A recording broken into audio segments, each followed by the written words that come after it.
Hi, welcome to SriYa'sVegKitchen. இன்னைக்கு நம்ம பார்க்க போற ரெசிபி என்னன்னா கேசரி ரவா கேசரி. இது இன்னைக்கு நவராத்திரி நைவேத்தியத்துக்காக பண்றேன். First டேங்கிறதுனால ஸ்வீட்டோட start. டெய்லியே முடிஞ்ச அளவுக்கு ஒரு ஸ்வீட் ஒரு கலந்த சாதம் காத்தால நைவேத்தியம் பண்ணலாம். ஸ்வீட் தான் பண்ணுங்க, இதில் பாயசம் பண்ணலாம், எது நம்மளுக்கு முடியறதோ அது பண்ணலாம். சாயந்தரத்தில் ஒரு சுண்டல் நைவேத்தியம் பண்ணுவோம். இன்னைக்கு ரவா கேசரிக்கு என்ன தேவையான பொருட்கள்னு பார்ப்போம்.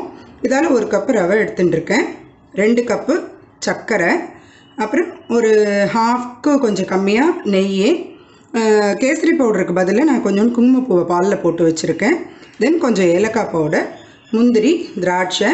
இதுக்கு 2 தண்ணி, ஒரு ரவைன்னா 2 தண்ணி இது எடுத்து வச்சுட்டுருக்கேன். இப்போ எப்படி பண்ணுறதுன்னு பார்க்கலாம்.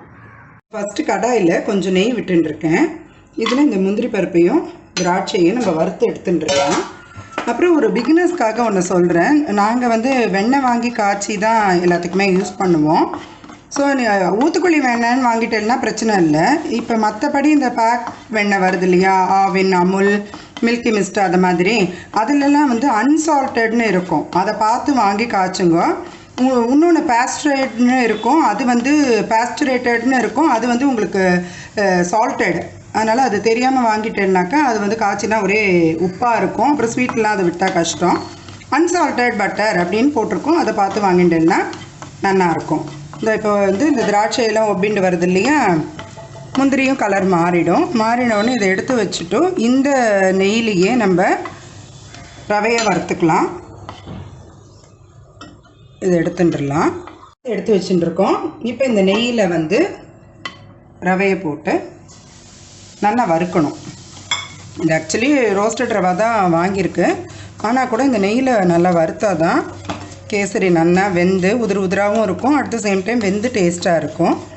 இது நல்லா கொஞ்சம் வறுக்கணும், கொஞ்சம் செவக்க வறுத்தா தான் நல்லாயிருக்கும். ஒரு 2 மினிட்ஸ் அப்படி வறுக்கிற மாதிரி தான் இருக்கும், 1-2 நிமிஷம். இப்போ போட்டிருக்கேன், போட்டு ஒரு 10-15 செகண்ட் தான் ஆயிருக்கு. ஒரு 1 நிமிஷம் கழித்து உங்களுக்கு காமிக்கிறேன் திருப்பி.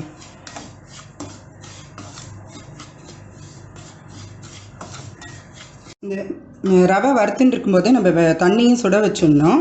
அதை ஒரு பாத்திரத்தில் விட்டு, ஏன்னா அதுவும் நல்லா கொதிச்சப்புறம் தான் நம்ம சேர்ப்போம்.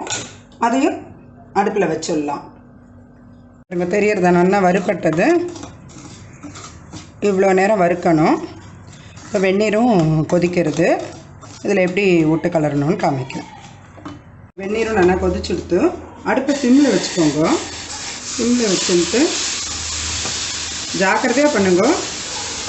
பிகினர்ஸ்னால் என்ன பண்ணலாம்னா தண்ணியை கொதிக்க வச்சுட்டு ரவா உப்புமா பண்ணுற மாதிரி இந்த ரவையை எடுத்து வச்சு கூட போட்டு கலரலாம். ஏன்னா ரெண்டும் சூடாக இருக்கிறதுனால கொஞ்சம் கொதிக்கும். பிகினர்ஸ்க்கு அந்த டிப்ஸ் கூட நீங்கள் ஃபாலோ பண்ணிக்கலாம். அந்த வறுத்த ரவையை எடுத்து வச்சுட்டு இந்த கடாயிலேயே தண்ணியை நல்லா கொதிக்க வச்சுட்டு அதுக்கப்புறம் ரவா உப்புமா கிளறுற மாதிரி அதில் போட்டு கிளறலாம். இப்போ இந்த ஸ்டேஜில் இந்த இதையும் சேர்த்துடலாம், குங்குமப்பூ பாலையும்.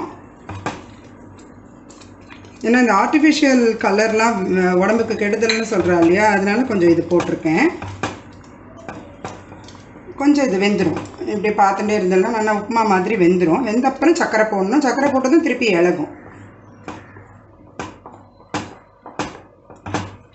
இந்த குங்குமப்பூ கலரே நல்லா வந்துடும் அழகாக பார்க்குறதுக்கு.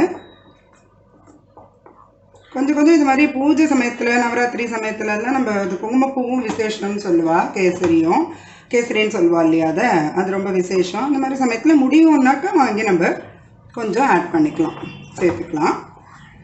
இது பாருங்கள், இப்போ கெட்டியாகிறது இல்லையா, ரவையும் தண்ணியும் சேர்ந்து. இப்போ தொட்டு பார்த்துக்கணும், நம்ம வெந்திருக்கான்னு தொட்டு பார்த்துக்கணும். இன்னொரு 1/2 நிமிஷம் இருக்கலாம் போல் இருக்குது.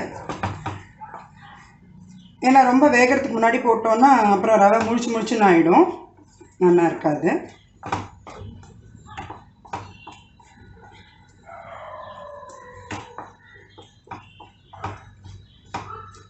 இப்போ நம்ம எடுத்து வச்சுருக்கிற சர்க்கரையை கொட்டி கலரிடலாம்.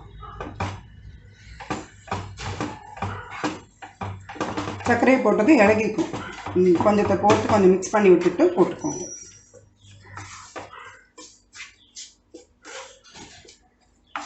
அதுக்கப்புறம் கொஞ்சம் ஈஸியாக போய்டும், அது நல்லா இலகின்றோம்.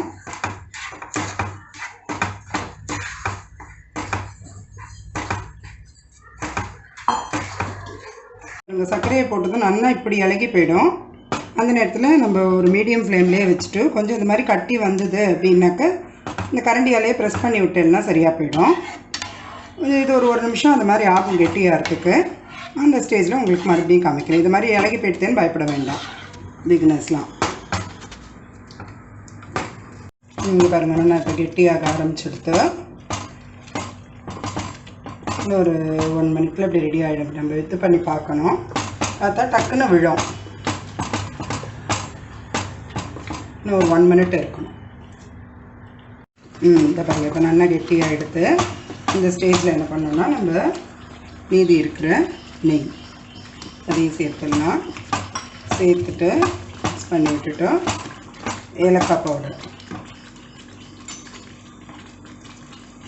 இது நான் மொத்தமாக பொடிச்சு வச்சுட்டுருக்கேன். இப்போ டெய்லி வேணுமா இருக்குமேன்ட்டு. அது மாதிரினா நீங்கள் வெறும் வானலியில் ஏலக்காவை வறுத்துட்டு கொஞ்சம் சர்க்கரை சேர்த்து மிக்சியில் பொடிச்சு வச்சுட்டா இது மாதிரி நல்ல பவுடராக இருக்கும். அவ்வளோதான், ரெடி ஆகிடுச்சு. இப்போ ஆஃபே பண்ணிடுறேன். நான் இதை சேர்த்து மிக்ஸ் பண்ணிவிட்டேன். இன்னும் ஆறினா நல்லா கெட்டியாக போயிடும். மிக்ஸ் பண்ணிவிட்டு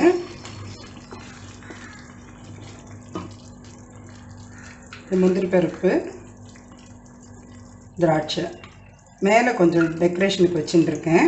அதனால ஃபுல்லாக அதில் போடலை. அவ்வளோதான். நல்லா நெய் மணக்க அம்பாளுக்கு கேசரி ரெடி ஆகிடுது. அவ்வளோதான். இதை நம்ம நைவேத்திய பவுலில் ட்ரான்ஸ்ஃபர் பண்ணிவிட்டு நைவேத்தியம் பண்ண வேண்டியது தான். அதை ட்ரான்ஸ்ஃபர் பண்ணிவிட்டு காமிக்கிறேன். இப்போது கேசரியும் நார்த்தங்காய் சாதமும் ரெடி பண்ணியிருக்கேன் கார்த்தால நைவேத்தியத்துக்கு. இது கூட சாயந்தரம் நைவேத்தியத்துக்கு வந்து சுண்டல் பண்ணுவேன். அதையும் சேர்த்து உங்களுக்கு மொத்தமாக போஸ்ட் பண்ணுறோம். இப்போ அவள் கொடுத்ததை நம்ம திருப்பி அம்பாளுக்கு தேங்க்ஸ் சொல்கிறதுக்கு இதை மாதிரி இந்த 9 நாளும் அம்பாளுக்கு நவராத்திரி சமயத்தில் கார்த்தாலே பூஜை நைவேத்தியம், சாயந்தரமும் திருப்பி நைவேத்தியம்னு பண்ணி நம்ம 4 பேரை கூப்பிட்டு வெத்தலை பாக்கு கொடுத்து அவள் மூலமாகவும் அம்பாள் நம்ம அதுக்கு வரா மாதிரி ஐதீகம் அதை வச்சு பண்ணின்னு இருக்கோம். நீங்களும் இதை பார்த்துட்டு எனக்கு தெரிஞ்சதை நான் உங்களுக்கு சொல்லிக் கொடுக்குறேன். நீங்களும் இதை பார்த்து பண்ணுங்க. ஃபஸ்ட்டு 3 நாள் துர்கை ஆவாகனம் பண்ணணும். அடுத்த 3 நாள் லக்ஷ்மி, அடுத்த 3 நாள் சரஸ்வதி. இப்படி தான் நம்ம 3 நாளாக பிரித்து நவராத்திரி செலிப்ரேஷன் இருக்கும். நீங்களும் அம்பாளோட அருள் பெறணுன்றது எங்களுக்கும் ஆசை. எங்கள் வீடியோலாம் பிடிச்சிருந்தா லைக் பண்ணுங்க, ஷேர் பண்ணுங்க, சப்ஸ்கிரைப் பண்ணுங்க, பெல் பட்டனை ப்ரெஸ் பண்ணி வச்சுக்கோங்க. அப்போ தான் நோட்டிஃபிகேஷன் உடனுக்குடனே வரும். தேங்க்யூ.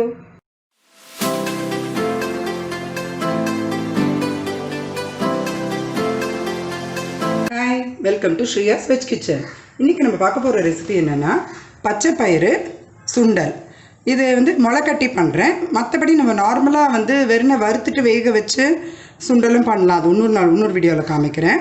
இப்போ முளைக்கட்டினது காமிக்க போகிறேன். ஸோ இதுக்கு தேவையான பொருட்கள் 1 கப்பு பச்சை பயிறு, அப்புறம் கடுகு, உளுத்தம்பருப்பு, சீரகம், கொஞ்சம் காஞ்ச மிளகா, பச்சை மிளகா, பெருங்காயம், கொஞ்சம் கருவேப்பிலை, கொத்தமல்லி, உப்பு, ஒரு கேரட், குட்டி கேரட் ஒன்று துருவி வச்சுருக்கேன், கொஞ்சம் தேங்காய் துருவல். இதுதான் இதுக்கு தேவையான பொருட்கள். இந்த பச்சை பயிரை வந்து ஓவர் நைட் ஊற வச்சுட்டு நல்லா தண்ணியை வடித்து அப்படியே மூடி வச்சிடணும். டஸ்ட் ஃப்ரீ சீல் போட்டு ரொம்ப நம்ம டைட்டாக மூடணுங்க. அதில் வெறும் ஒரு தட்டு போட்டு மூடி வச்சிட்டோம்னா மறுநாள் காத்தாலே முளைக்கட்ட ஆரம்பிக்கும். நெக்ஸ்ட் டே ஈவினிங் பார்த்தீங்கன்னா இது மாதிரி ஆகிடும். இதை பாருங்க. இன்னும் ஒரு நாள் விட்டால் இன்னும் லாங்காகவே வளரும். தண்ணி இன்னொரு நாள் விடுறதுனா அதை வந்து ஒரு தடவை அலசிட்டு திருப்பி வைக்கணும். இந்த பாருங்கள் எவ்வளோ நல்லா முளைக்கட்டி இருக்குது. இது ரொம்ப உடம்புக்கு நல்லது இந்த முளைக்கட்டின பயிறு. இதில் இப்போ எப்படி பண்ணுறதுன்னு பார்க்கலாம். நம்ம இந்த முளைக்கட்டின பயிருங்கிறதுனால இது ரொம்ப வேக வைக்கணுங்கிறது இல்லை. இதை வந்து ஜஸ்ட்டு இது மாதிரி தண்ணியை கொதிக்க வச்சுட்டு அதில் போட்டோன்னா ஒரு 5 மினிட்ஸ்க்குள்ளேயே வெந்து போயிடும். ஜஸ்ட்டு பக்கத்துலேயே இருந்து பார்த்துக்கோங்க. ஒரு 5 நிமிஷத்துலேயே அது வெந்துடும். இப்போ இதுக்கு தேவையான உப்பு இப்போ தான் சேர்த்துட்டு நம்ம என்ன பண்ணணும்னா மூடி வச்சிடலாம். ஒரு 5 மினிட்ஸ் மூடி வச்சிட்டோம்னாக்கா அந்த தண்ணி ஃபுல்லாக அதை இழுத்துன்றோம். இப்போ நவராத்திரி சமயங்கிறதுனால நான் வெங்காயம்லாம் போடாமல் பண்ணியிருக்கேன். இல்லைனா நார்மலாக அது சாலட் மாதிரி காய்க்கு பதிலே தொட்டுன்னு சாப்பிட்லாம். அப்போ என்ன பண்ணணுன்னாக்கா அதில் ஆனியன்ஸ், அப்புறம் தக்காளி, இது வெள்ளரிக்காய், குட்டியாக குடமிளகா கூட குட்டி குட்டியாக நறுக்கி போட்டால் நல்லாயிருக்கும். இதெல்லாம் போட்டுட்டு கொஞ்சம் லெமன் போட்டு சாலட் மாதிரி யூஸ் பண்ணலாம். இப்போ நான் உங்களுக்கு தேங்காயும் கேரட்டும் போட்டு சுண்டல் மாதிரி காமிக்க போகிறேன். இது ஒரு 5 மினிட்ஸில் வெந்துடும். இந்த உடனே காமிக்கிறேன். இப்போ பாருங்க, ஒரு 5 மினிட்ஸ் ஆகிடுது. ஆல்மோஸ்ட் எல்லா தண்ணியும் அதை எடுத்து பாருங்க. இந்த சமயத்தில் இதுக்கு இது நம்ம தாளிச்சு கொட்டிட்டு தேங்காய் கேரட் சேர்க்க வேண்டியதுதான். அவ்வளோதான். ரொம்ப ஈஸியாக பண்ணிடலாம். ரொம்ப நல்லது உடம்புக்கும். இதுக்கு இப்போ இது தாளிக்கிற கரண்டி காய வச்சுருக்கேன். இதில் கொஞ்சம் தேங்காய் எண்ணெய். சுண்டலுக்கெல்லாமல் தேங்காய் எண்ணெய் போட்டால் நல்லாயிருக்கும். அவள் ப்ரிஃபரன்ஸ் தான். பட் இது கொஞ்சம் வாசனையாக நல்லாயிருக்கும். இப்போ எண்ணெய் காஞ்சிடுத்து. இது கடுகு பொரிஞ்ச உடனே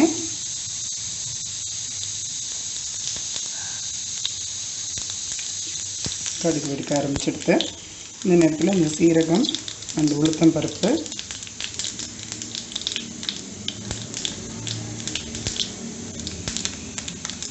வத்தல் மிளகாய், பெருங்காயம்,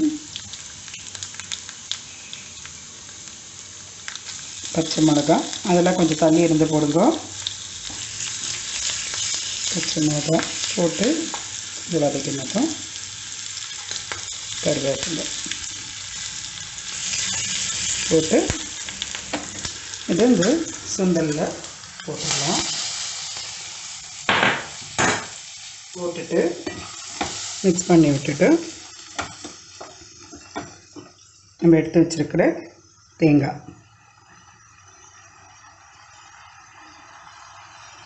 தேங்காயை போட்டு ஒரு மிக்ஸ் பண்ணிவிட்டு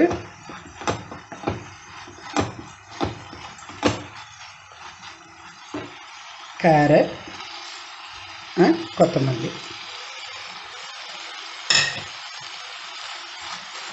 போட்டு ஒரு மிக்ஸ் பண்ணிவிட்டு ஆஃப் பண்ணிடலாம். சுண்டல் ரெடி ஆகிடுது. பச்சைப்பயிறு முளைக்கட்டின பச்சைப்பயிறு சுண்டல் ரெடி. ஹெல்தியானது ரொம்ப. இது ஒரு மீலுக்கே நம்ம எடுத்துக்கலாம். இது ரெடி ஆகிடுது. இப்போ ரொம்ப ஹெல்தியான டேஸ்டியான பச்சைப்பயிறு சுண்டல், முளைக்கட்டின பச்சைப்பயிறு சுண்டல் ரெடி ஆகிடுது. இதுக்கு நீங்கள் வேணும் லெமன் டேஸ்ட் பிடிக்கும்னா கொஞ்சம் லெமன் கூட ஆட் பண்ணி சாப்பிட்லாம். ரொம்ப நல்லாயிருக்கும். எங்கள் வீடியோஸ்லாம் உங்களுக்கு பிடிச்சிருந்தா லைக் பண்ணுங்க, ஷேர் பண்ணுங்க, சப்ஸ்கிரைப் பண்ணி வச்சுக்கோங்க. தென் பெல் பட்டனையும் ப்ரெஸ் பண்ணிவிட்டு அதில் ஆல்ங்கிற ஆப்ஷனை ப்ரெஸ் பண்ணி வச்சுக்கோங்க. அப்போ தான் எங்களோட வீடியோஸோட நோட்டிஃபிகேஷன் உங்களுக்கு வரும். தேங்க்ஸ் ஃபார் வாட்சிங்.